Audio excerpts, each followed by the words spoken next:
So in the above question, what is the corresponding flow rate of blood in artery is? So the volume flow rate, we can take it as dV by dt is equal to nothing but area into velocity.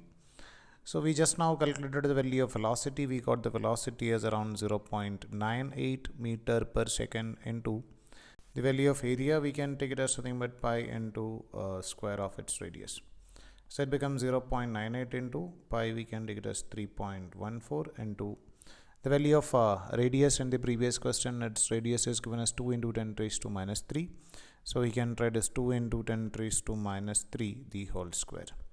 So this will be like 0.98 into 3.14 into 2 square, which we can take as 4 into 10 raised to minus 6. So we'll get as around 12.3088 into 10 raised to minus 6, or I can take it as 1.23 into 10 raised to minus 5. And we calculated it in SI system. That means this much meter cube per second.